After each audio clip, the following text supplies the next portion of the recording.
ായിരുന്നു നല്ല രസമായിട്ട് ഇതെവിടെ കുടിക്കാം. ഈ വാഷ് ബേസിൻ ചെയ്തിട്ടുള്ള ക്രിയേറ്റിവിറ്റിയുടെ അറ്റാണ്. നമ്മളിന്ന് സ്റ്റേ ചെയ്യാൻ പോകുന്നത് ഈ മഡ് ഹൗസിലാട്ടാ.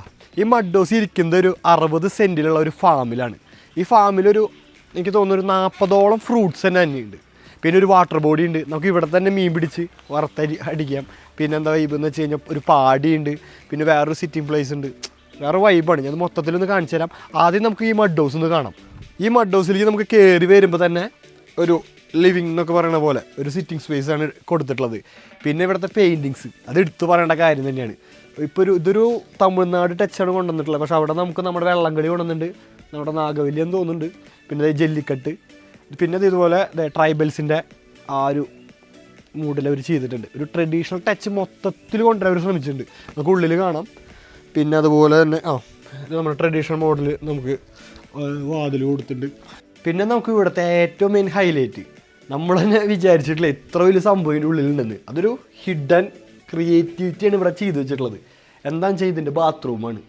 വാ കാണാം. ബാത്റൂമിലേക്ക് കയറുമ്പോൾ തന്നെ ഒരു പാത്ത് വേ കൊടുത്തിട്ടുണ്ട് അവർ. ഈ പാത്ത് വേ ഫസ്റ്റ് നമുക്ക് വാഷ് ബേസിന് വരുന്നത്. ഈ വാഷ് ബേസിൻ ചെയ്തിട്ടുള്ള ക്രിയേറ്റിവിറ്റിയുടെ അറ്റാണ്. ഇതൊരു മരത്തിൻ്റെ വേരാ. ആ വേരെടുത്ത് ഇവരത് ക്രിയേറ്റ് ചെയ്തിട്ടുള്ളതാണ്. ആ ശരീരം കൊണ്ട് കൊത്തി സെറ്റാക്കി ക്ലിയറൊക്കെ അടിച്ച് സെറ്റ് ചെയ്തിട്ടുള്ളതാണ് വാഷ് ബേസിൻ. പിന്നെ ക്ലോസറ്റ് നമുക്ക് നോർമൽ ക്ലോസറ്റാണ് കൊടുത്തിട്ടുള്ളത്. WC അങ്ങനെ സെറ്റ് ചെയ്തു. പിന്നെ ഇവിടെ പ്ലാന്റ്സ് കാര്യങ്ങൾ, ഇവിടെ കലാത്തിയ കൊടുത്തിട്ടുണ്ട്, അങ്ങനെ കാര്യങ്ങൾ. പിന്നെ നമുക്ക് ഇവിടെ കിട്ടുന്ന വൈബ്, ഇവിടെ കാലത്തൊക്കെ ആണെങ്കിൽ അവിടെ നിറച്ച് കിളികളും, ഞങ്ങൾ കാലത്ത് വന്നപ്പോൾ ഇവിടെ മയിലൊക്കെ ഇരിക്കുന്നുണ്ടായിരുന്നു. നല്ല രസമായിട്ട് ഇതെവിടെ കുടിക്കാം. ഓപ്പൺ ബാത്ത്.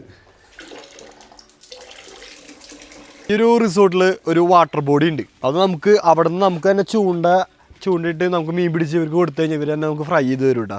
അവിടേക്ക് നമുക്ക് പോവാം. ഇതാണ് നമുക്ക് ആ വാട്ടർ ബോഡി വരുന്നത്. അതിന് മുകളിൽ അവരൊരു പാടി അവർ സെറ്റാക്കിയിട്ടുണ്ട്. അപ്പോൾ നമുക്ക് ഫാമിലിയൊക്കെ ആയിട്ട് വന്നു കഴിയുമ്പോൾ നമുക്ക് ഫാമിലീസിനൊക്കെ ഇവിടെ ഇരുന്നൊന്ന് ചില്ല് ഔട്ട് ചെയ്യാം.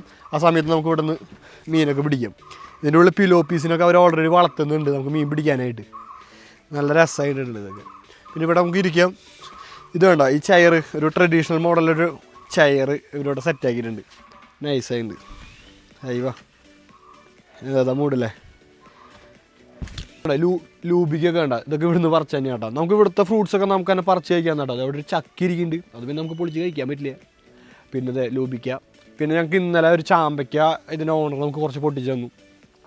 അത്യാവശ്യം നല്ല ആംബിയൻസ്.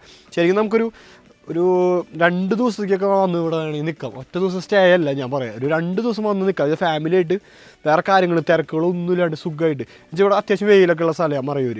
പക്ഷേ ഇതിൻ്റെ ഉള്ളിൽ ഫുൾ തണുപ്പാണ്. എന്ന് വെച്ചാൽ ഞാൻ പറയില്ല, ഒരു 60ഓളം ഫ്രൂട്ട്സ് തന്നെ ഉണ്ട് ഇതിൻ്റെ ഉള്ളിൽ. ഫ്രൂട്ട്സിൻ്റെ ട്രീസ് ഉണ്ട്. ബബിൾസ് നാരങ്ങ, എനിക്ക് ഇവിടെ എന്താ പറയുന്നത്, മറ്റേ കമ്പിളി ഫ്രൂട്ടാണ് അങ്ങനെ എന്താ പറയുക. ബബിൾസ് നാരങ്ങ നമ്മുടെ നാട്ടിൽ തൃശ്ശൂരും ബബിൾസ് നാരങ്ങ എന്നാണ് പറയുന്നത്. ഈ ഒരു മഡ് ഹൗസിൽ നമ്മൾ വന്നു കഴിഞ്ഞത് ഇവിടെ പുറത്ത് ഇതിങ്ങനെ ബുക്കൊക്കെ വായിച്ചിരിക്കാൻ തന്നെ നല്ലൊരു ആംബിയൻസ് ആണ്. കാരണം ഈ ഒരു ടെസ്റ്റ് ചെയ്യുന്ന നമുക്കൊരു തണുപ്പ് വരുന്നുണ്ട്. അതൊന്നും ഇങ്ങനെ ഫീൽ ചെയ്തിരിക്കാനായിട്ടുള്ള സുഖം, അത് എത്രത്തോളം എനിക്ക് ഈ വീഡിയോയിൽ പറയാൻ പറ്റുമെന്ന് എനിക്ക് അറിയില്ല. വന്ന് ഫീൽ തന്നെ ചെയ്യണം അതൊക്കെ.